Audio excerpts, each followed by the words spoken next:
Salam mənim əzizlərim, 13 dekabr üçün günlük bürc yorumlarına davam edirik. Görək bizi nə gözləyir.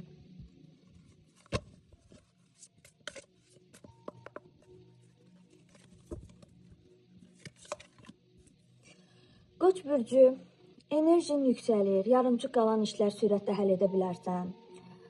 Hər hansı bir əlaqələrdə açıq danışmaq faydalı olacaq, uğur əldə edəcəksiniz bu baxımdan. Buğa bürcü üçün praktik məsələlər ön plana çıxır, maddi mövzularda irəliləyiş var. Sakit qalaraq qərarları asanlaşdıra biləcəksiniz. Buğalar üçün maliyyə irəliləyişi də var. Əkizlər, yeni xəbər, sürətli dəyişikliklər gündəmi canlandıra bilər. Düşüncələrinizi toparlamaq üçün qısa fasilə xeyirlidir. Xərçəng bürcü.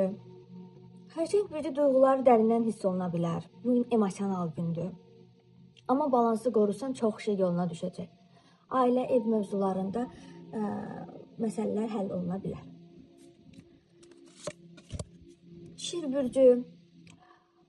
Özünü ifadə etmək üçün yaxşı gündür. Hətta deyərdim ki, işlə bağlı, sosial məsələ ilə bağlı, hər hansı bir qəbula, hansısa bir fikir bildirməklə bağlı görüş varsa, bu sizin üçün uğurlu ola bilər, diqqət çəkə bilərsiniz.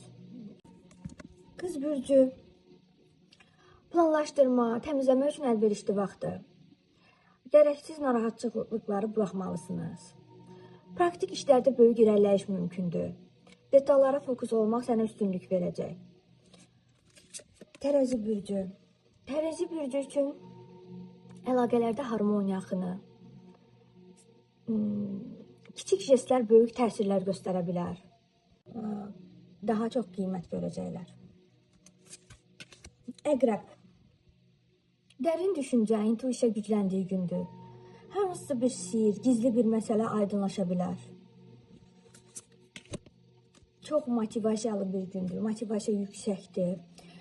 Bugün sizdə yenilik istəyi güclənir, səyahət, təhsil mövzuları aktivləşə bilər. Oğlaq.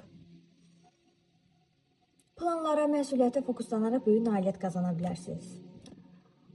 Məqsədlərə çatmaq üçün ideal gündür. Yəni, hədəf belirləsəniz və ona doğru addımlar atsanız, ideal gündür. Dolça bürcü.